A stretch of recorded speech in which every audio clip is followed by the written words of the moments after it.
அண்ணாமலை அவர்களுக்கு மாநில தலைவர் பொறுப்பிலிருந்து விலகியதுக்கு பிறகு தமிழக பாஜகவில் நடக்கக்கூடிய சில விஷயங்கள் பாஜகவுடைய தொண்டர்கள் மற்றும் அண்ணாமலை அவர்களுடைய ஆதரவாளர்கள் இவங்க எல்லாருக்குமே கொஞ்சம் அதிர்ச்சியாக இருக்குது அப்படின்னு தான் சொல்லணும். ஏன்னா அண்ணாமலை அவர்கள் தலைவராக இருந்த வரைக்கும் அண்ணாமலை தாங்க எங்கள் தலைவர், அவர் மாதிரி வருமா, எப்படி பேசுகிறாரு பாருங்க அப்படின்னு ஃபயர் விட்டு அவருடைய ஃபோட்டோ அவருடைய வீடியோ எல்லாத்தையும் ஷேர் பண்ணி அவரை பற்றி பெருமையாக மேடைகளில் பேசியவர்கள் அவருக்கு பதவி போனதுக்கப்புறமா அப்படியே மாறிட்டாங்க. இதை தொண்டர்களால் ஏற்றுக்க முடியல. என்னப்பா நேற்று வரைக்கும் நீங்கள் வேறு மாதிரி பேசிகிட்டு இருந்தீங்க, இன்றைக்கி இப்போ வேறு மாதிரி பேசுகிறீங்களே, அவர் தான் என்னுடைய தலைவர் அப்படின்னு சொன்னீங்க, இன்றைக்கி பார்த்தா வேறு மாதிரி பேசுகிறீங்க, இப்போ வேற ஒருத்தர் மாநில தலைவராக வந்ததுனால உங்களுடைய ஸ்டாண்டை நீங்கள் மாற்றிக்கிறீங்களே அப்படின்னு எல்லாருக்குமே அதிர்ச்சி.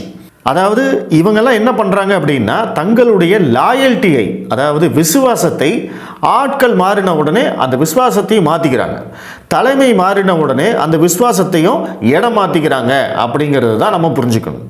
இன்னொரு பக்கம் கட்சிக்குள்ளே இருந்துக்கிட்டே முன்னாள் மாநில தலைவர் அண்ணாமலை அப்படின்னு பார்க்காம அவர் மேலே நிறைய விமர்சனங்கள் செய்ய ஆரம்பித்தாங்க, அவதூறுகள் பரப்ப ஆரம்பித்தாங்க. சமூக வலைதளங்களில் எதிர்க்கட்சிகள் செய்யக்கூடிய அவதூறுகளை பாஜகவினரே பார்த்தீங்க அப்படின்னா ஃபார்வேர்ட் பண்ணுறது, அதை பற்றி டிஸ்கஸ் பண்ணுறது, அவங்க எதிர்க்கட்சிகள் பயன்படுத்தும் அதே வார்த்தைகளை பயன்படுத்தி அண்ணாமலை அவர்களை அவதூறு செய்வது, இது எல்லாமே தொடர்ச்சியாக நடந்துக்கிட்டே இருந்தது. ஸோ அப்போ இந்த கும்பல் பார்த்தீங்க அப்படின்னா அவங்களுக்கு எல்லாமே அண்ணாமலை மேலே ஒரு காண்ட் இருக்குது. ஒன்று, அவர் பதவியில் இருந்தபோது, அவர் தலைவராக இருந்தபோது இவங்களையெல்லாம் ஒதுக்கி வச்சுருக்கணும், இவங்களுக்கெல்லாம் எந்த விதமான பதவியோ இல்லை அதிகாரமோ கொடுக்காத மாதிரி அவர் வச்சுருக்கணும். ஸோ இதனால் அந்த வன்மத்தை, அந்த கோபத்தை தீர்த்து கொள்ளும் விதமாக இன்றைக்கி பதவியில் இல்லாமல் இருக்கிற அண்ணாமலை அவர்கள் மேலே தங்களுடைய வன்மத்தை வெளியில் காட்டிக்கிறாங்க. அது அப்பட்டமாக தெரியுது. இதில் இன்னொரு சிக்கல் என்ன அப்படின்னா இந்த மாதிரி வன்ம பதிவுகளை இடுபவர்களை தலைமை கண்டிப்பதில்லை. தலைமையோ அல்லது தலைமைக்கு கீழே இருக்கிறவங்களோ கட்சியில் அடுத்த கட்ட தலைவர்களோ இவங்களை எல்லாம் கண்டித்து இந்த மாதிரிலாம் நீங்கள் பதிவு போடக்கூடாது, அவர் முன்னாள் மாநில தலைவர் அப்படின்னு சொல்கிறதுக்கே இங்கே ஆள் இல்லை. அதுதான் தொண்டர்களுக்கு இன்னும் பெரிய அதிர்ச்சி. எப்போ 3 வருஷமாக ஒருத்தர் நாயா பேயா உழைச்சி 234 தொகுதிக்கும் நடையாக நடந்து 3% இருந்த வாக்கு வங்கியை 11% கொண்டு வந்திருக்காரு.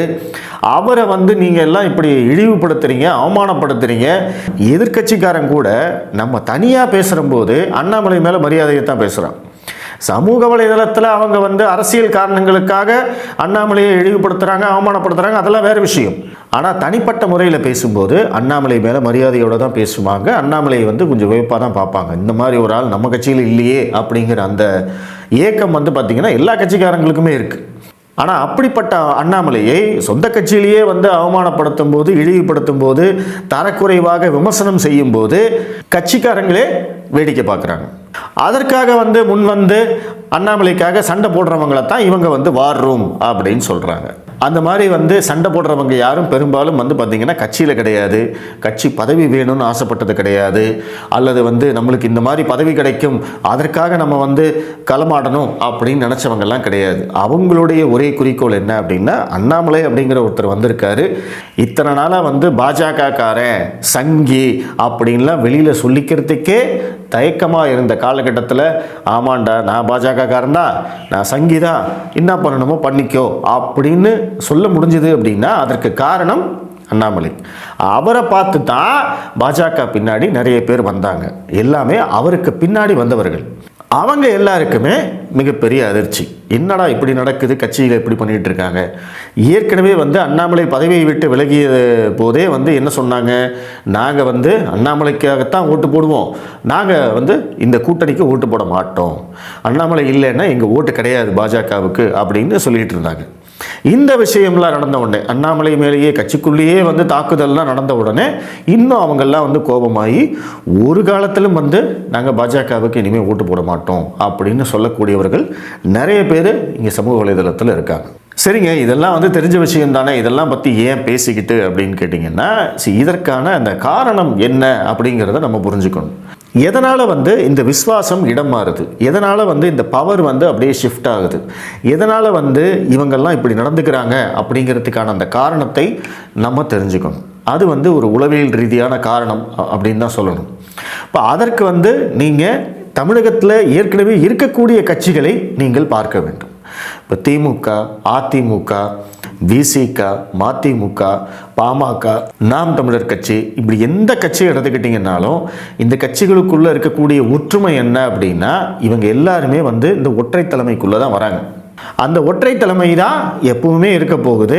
அவருக்கு கீழே இருக்கிறவங்களும் எப்பவுமே இருக்க போகிறாங்க. அந்த இடத்த யாருக்காகவும் இவர்கள் விட்டு கொடுக்க மாட்டார்கள். இப்போ நீங்கள் திமுகன்னு எடுத்துக்கிட்டிங்கன்னா ஸ்டாலின் இருக்காரு, ஸ்டாலினுக்கு அப்புறம் உதயநிதி அப்படிங்கிறதும் கன்ஃபார்ம் ஆயிடுச்சு, உதயநிதிக்கு அப்புறம் இன்பநிதி அப்படிங்கிறதும் கன்ஃபார்ம் ஆயிடுச்சு. சரி, ஓகே, அந்த இடம் தான் நம்மளுக்கு கிடைக்காது, அதுக்கு கீழே இருக்கிற இடமாவது கிடைக்கும் அப்படின்னா அதுவும் ஏறக்குறைய ஃபிக்ஸ்டு. இப்போ திருச்சின்னு எடுத்துக்கிட்டிங்கன்னா KN நேரு, அந்த இடத்துல அன்பில் மகேஷ் பொய்யாமொழியே நேருவோட சண்டை போட்டுக்கிட்டு இருக்காரு. நேரு நினச்சாதான் அன்பில் மகேஷை ஜெயிக்க முடியும், இதுதான் நிதர்சனமான உண்மை. அதே மாதிரி சென்னையில் எடுத்துக்கிட்டிங்கன்னா சேகர் பாபு தான் அங்கே எல்லாமே. தூத்துக்குடி எடுத்துட்டிங்கன்னா பெரியசாமி, திண்டுக்கல் எடுத்துக்கிட்டிங்கனாலும் அங்கேயும் ஒரு பெரியசாமி இருக்கார். திருவண்ணாமலை அந்த பக்கம் எடுத்துக்கிட்டிங்கன்னா ஏவா வேலு இருக்கார். இந்த மாதிரி ஒவ்வொரு ஊருக்கும் ஒவ்வொரு தலைவர்கள் உருவாக்கி வச்சுருக்காங்க. அந்த தலைவர்கள் தான் எப்பவுமே இருப்பாங்க. அவங்க தான் மாவட்ட செயலாளர்கள். அவங்க மாவட்ட செயலாளர்களாக இல்லைனாலுமே அவங்க சொல்கிற ஆள் தான் மாவட்ட செயலாளர்களாக இருப்பாங்க. அப்போ அங்கே அந்த பவர் ஸ்ட்ரக்சர் எப்படி இருக்கும் அப்படின்னு கேட்டிங்கன்னா ஏவா வேலு அப்படிங்கிற ஒருத்தரை சுற்றி தான் மற்றவங்க அத்தனை பேருமே இயங்குவாங்க. ஏவா வேலு யாரை நோக்கி இயங்குவார்னா ஸ்டாலினை நோக்கி இயங்குவார். ஸ்டாலினை சுற்றியோ அல்லது உதயநிதியை சுற்றியோ இயங்குவார். இப்படித்தான் அந்த பவர் ஸ்ட்ரக்சராக இருக்குது. இப்போ ஏவா வேலுவை தாண்டி அங்கே யாருமே வர முடியாது. ஒருவேளை ஏவா வேலுக்கு பதிலாக இன்னொருத்தர் அங்கே வந்துட்டார், இன்னொருத்தருக்கு அங்கே பவர் கிடச்சிருச்சு அப்படின்னா என்ன ஆகும் அப்படின்னா ஏவா வேலு பின்னாடி இருந்தவங்க அத்தனை பேருமே அப்படியே தன்னுடைய நிலைப்பாட்டை மாற்றிக்கொண்டு இந்த பக்கம் போயிடுவாங்க. புதுசாக வந்தார் இல்லையா, அவர் பக்கம் போயிடுவாங்க. இதுதான் இந்த பவர் ஷிஃப்டிங். ஆனால் நம்ம பொறுத்த வரைக்கும் திமுகவும் சரி அதிமுகவும் சரி நம்ம இந்த மாதிரியான அதிரடி மாற்றங்களை நம்ம பார்த்ததே கிடையாது. நம்ம ஒரு 90களிலேருந்து நம்ம அரசியலை உற்று கவனிச்சுட்டு வரோம்னு வச்சுக்கோங்களேன். இப்போ அதிமுகவை பொறுத்த வரைக்கும் முழுக்க ஜெயலலிதா அவர்கள் தான் அப்படின்னு ஆகிப்போச்சு. அவங்க நினச்சா யார் வேணாலும் பவருக்கு கொண்டு வரலாம், யாரை வேணாலும் தூக்கி எறியலாம் அப்படிங்கிற அந்த நிலைமை ஆகிப்போச்சு. திமுகவை எடுத்துக்கிட்டிங்க அப்படின்னா திமுகவை பொறுத்த வரைக்கும் மாவட்ட செயலாளர்கள் அப்படிங்கிறவங்க தான் திமுகவுடைய பில்லர்ஸ், தூண்கள். அவங்க இல்லாமல் திமுக அப்படிங்கிற கட்சியே இயங்காது. அதனால தான் இந்த மாவட்ட செயலாளர்கள் எல்லாமே ஒரு சிற்றரசர்கள் மாதிரி செயல்படுவாங்க. மேலே கலைஞர் குடும்பம் அப்படிங்கிறவங்க அந்த மன்னர் குடும்பம் மாதிரி இருப்பாங்க. அவங்களுக்கு கீழே இருக்கக்கூடிய இந்த மாவட்ட செயலாளர்கள் அத்தனை பேருமே சிற்றரசுகள் மாதிரி செயல்படுவாங்க. இவங்க தான் சிற்றரசர்கள். இதை இதனால்தான் அவங்களுக்கு தொடர்ச்சியாக பிரச்சனைகள் வருவதற்கான காரணமே. ஏன்னா எல்லா இடத்துலையுமே இந்த பவர் சென்டர்ஸ் உருவாயிடும். ஸோ அதை பற்றி நம்ம தனியாக பேசுவோம். ஸோ இந்த சிற்றரசர்கள் பார்த்திங்கன்னா அவங்க எந்த காலத்திலும் அவங்களுக்கு கிடைத்த பதவியை விட்டு விலகவே மாட்டாங்க. அவங்களுக்கு கிடைத்த பதவியை அப்படியே தக்க வச்சுக்குவாங்க. ஸோ அதுதான் நான் சொன்ன உதாரணம். KN நேரு, பெரியசாமி, ஏவா வேலு, சேகர் பாபு, இவங்க எல்லாருமே. இன்னும் நிறைய பேரை நம்ம சொல்லலாம். இவங்க எல்லாருமே பார்த்தீங்க அப்படின்னா நம்மளுக்கு நினைவு தெரிஞ்ச அரசியலை பார்த்துக்கிட்டு இருந்த காலத்திலிருந்து அந்த ஊரில் அவங்க தான் அப்படின்னு முடிவானவங்க. ஸோ அதனால் திமுகவில் இந்த பவர் ஷிஃப்டிங் அப்படிங்கிறத நம்ம பெருசாக பார்த்ததே கிடையாது. அதிமுகவை பொறுத்த வரைக்கும் ஒட்டுமொத்த பவரும் ஜெயலலிதா கிட்ட இருந்ததுனால அங்கேயும் நம்ம பார்த்தது கிடையாது. எடப்பாடி பழனிசாமிக்கு வந்ததுக்கப்புறமா திமுக மாதிரியே அதிமுகவிலையும் ஒவ்வொரு ஊருக்கு ஒரு தலைவர் அப்படிங்கிறத ஃபிக்ஸ் பண்ணிட்டாங்க. இப்போ கோயம்புத்தூர்னு எடுத்துட்டிங்கன்னா வேலுமணி, அந்த பக்கம் விழுப்புரம் பக்கத்தில் போயிட்டீங்கன்னா VC சண்முகம் இருக்கார். அதுக்கப்புறம் KP முனுசாமி, சென்னை போயிட்டீங்கன்னா ஜெயக்குமார் இருக்கார். இந்த மாதிரி ஒவ்வொரு மாவட்டத்திலும் அல்லது ஒவ்வொரு பகுதியிலும் பார்த்தீங்கன்னா ஒவ்வொரு தலைவர்கள் இருப்பாங்க. இன்றைக்கி அவங்களுக்கு பின்னாடி தான் அந்த அதிகாரத்தை விரும்பக்கூடிய நபர்கள் இருப்பாங்க. உங்களுக்கு அதிமுகவில் அதிகாரம் வேணுமா, ஒன்று நீங்கள் SP வேலுமணி பக்கத்தில் இருக்க பின்னாடி நிற்கணும், அல்லது ஜெயக்குமார் பின்னாடி நிற்கணும். இப்படி தான் நீங்கள் நிற்க முடியும். திமுகவில் உங்களுக்கு அதிகாரம் வேணும் அப்படின்னா நீங்கள் அந்த மாவட்ட செயலாளர்கள் KN நேரு, சேகர் பாபு, ஏவா வேலு, பொன்முடி, இந்த மாதிரியான நபர்கள் பின்னாடி தான் இருக்க முடியும். ஏன்னா இவங்கெல்லாம் தான் அங்கே பவர் சென்டர்ஸ்.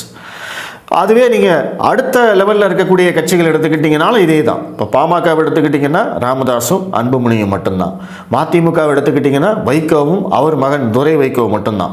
நாம் தமிழர் கட்சி எடுத்துக்கிட்டிங்கன்னா சீமான் மட்டும்தான். சீமானை தவிர வேறு யார் வளர்ந்தாலும் இன்றைக்கி அவருக்கு பிடிக்க மாட்டேங்குது, அவங்க எல்லாத்தையுமே வெளியில் அனுப்பிச்சிட்ருக்காரு. அதையும் நம்ம பார்த்துக்கிட்டே இருக்கோம்.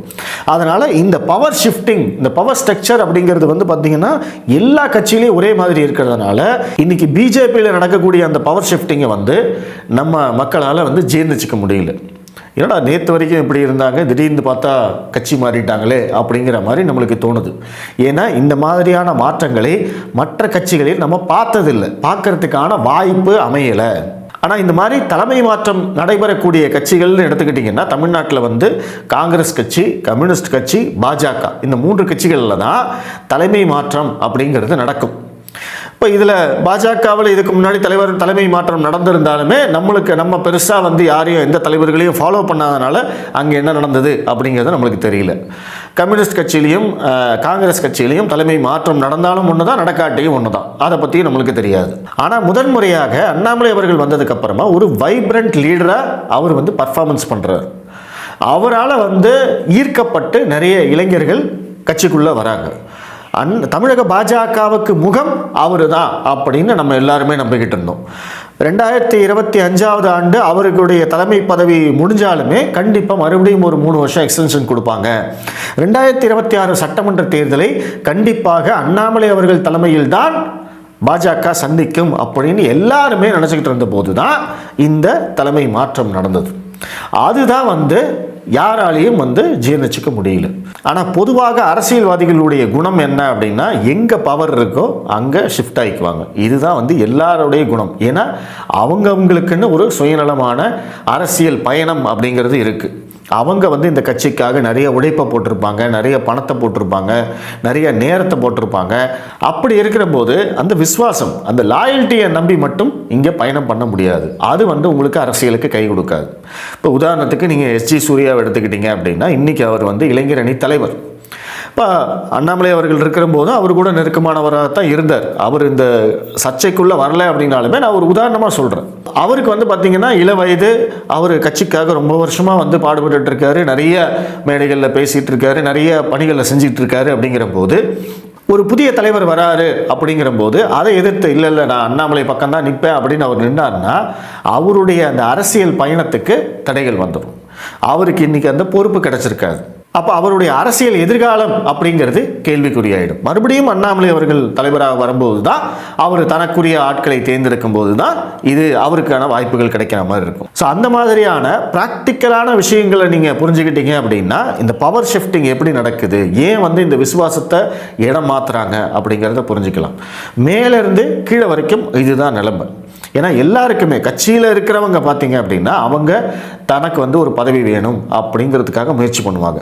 கீழே அந்த பொறுப்பாளர்கள் அப்படிங்கிற அந்த பதவியிலிருந்து மேல்மட்ட அந்த தலைவர்கள் வரைக்கும், இல்லை தகவல் தொழில்நுட்ப அணி, எத்தனையோ அணிகள் இருக்குது. எல்லாத்துலேயுமே தலைவர்கள், செயலாளர்கள், பொறுப்பாளர்கள், இந்த மாதிரி நிறைய பதவிகள் இருக்குது பாஜகவில்.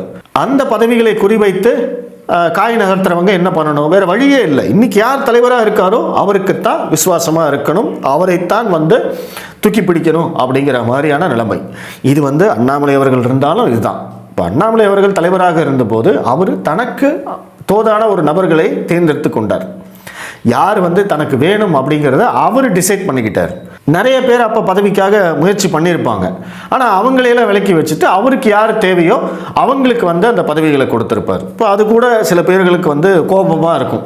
அந்த கோபத்தை இப்போ அவங்க தீர்த்துக்கிறாங்க அப்படிங்கிறத நம்ம புரிஞ்சுக்கலாம். ஸோ இன்றைக்கி வந்து தலைவராக இருக்கிற நயினார் நாகேந்திரன் என்ன பண்ணுவார், அவர் தனக்கு தேவையான ஆட்களை கீழே இருக்கிற பதவிக்கு கொண்டு வருவார். ஸோ இது வந்து சாதாரணமாக நடக்கக்கூடிய விஷயம். ஸோ இதை வந்து நம்ம வந்து ரொம்ப குழப்பிக்க வேண்டிய அவசியம் இல்லை. இந்த பவர் ஷிஃப்டிங் விசுவாசத்தை ஏன் மாற்றிக்கிறாங்க அப்படிங்கிறது குழப்பிக்க வேண்டிய அவசியம் இல்லை.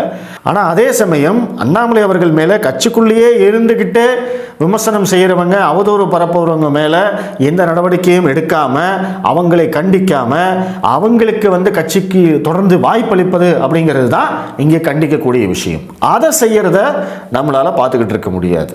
அது வந்து கட்சிக்கும் வந்து கெட்ட பெயராகும், கட்சிக்கும் வந்து பின்னடைவை சந்திக்கும்.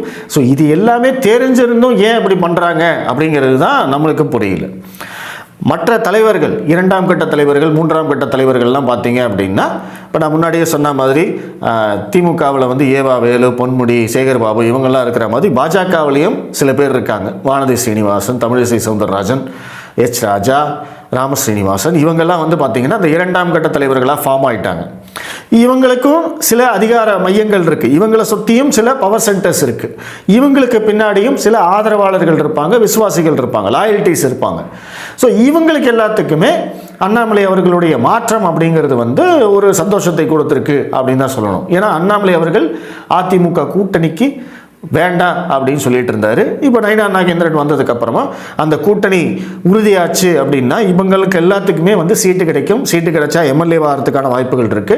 அவங்களுக்குன்னு இருக்கக்கூடிய அந்த அரசியல் எதிர்கால கனவுகளை கணக்கில் கொண்டு அவங்க நடந்துக்கிறாங்க. ஸோ இது வந்து மற்ற கட்சிகளில் நம்மளால் பார்க்க முடியாது. ஏன்னா மற்ற கட்சிகளில் ஃபிக்ஸ்டாக சில பேர் இருப்பாங்க, அவங்கள சுற்றி தான் அரசியல் அப்படிங்கிறத தான் 50 வருஷமாக தமிழகம் பார்த்து கொண்டிருக்கிறது. இன்றைக்கி வந்து பாஜகவில் கொஞ்சம் வித்தியாசமாக நடக்கிறதுனால நம்மளுக்கு எல்லாம் வந்து கொஞ்சம் சங்கடமாக இருக்குது, என்ன குழப்பமாக இருக்குது, என்ன நடக்குது அப்படிங்கிற அந்த குழப்பங்கள் இருக்குது. ஆனால் இது வந்து ஒரு ப்ராக்டிக்கலான விஷயம்தான். ஸோ இதுக்காக வந்து நம்ம வந்து கவலைப்படணுங்கிற அவசியம் கிடையாது.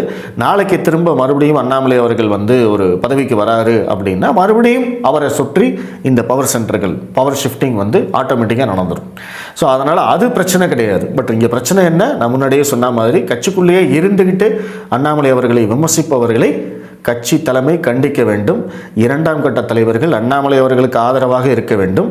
நான் இப்பவும் சொல்கிறது ஒன்று தான், நீங்கள் வந்து அதிமுகவோட கூட்டணி வைக்கலாம், நீங்கள் வந்து படுத்து உருளலாம், என்ன வேணால் பண்ணலாம். தமிழக பாஜகவை அதிமுகவுக்கு அடமானம் கூட வைக்கலாம். ஆனால் நீங்கள் எம்எல்ஏ ஆகணும் அப்படின்னா அண்ணாமலை பிரச்சாரம் செய்யாமல் உங்களால் எம்எல்ஏ ஆக முடியாது, நீங்கள் ஜெயிக்கவும் முடியாது. அதை வந்து கணக்கில் கொண்டாவது இந்த பிரச்சனைகளை எல்லாம் சுமூகமாக முடிக்கிறதுக்கான வழியை பாருங்கள் அப்படிங்கிறது தான் நம்மளுடைய வேண்டுகோள். நன்றி.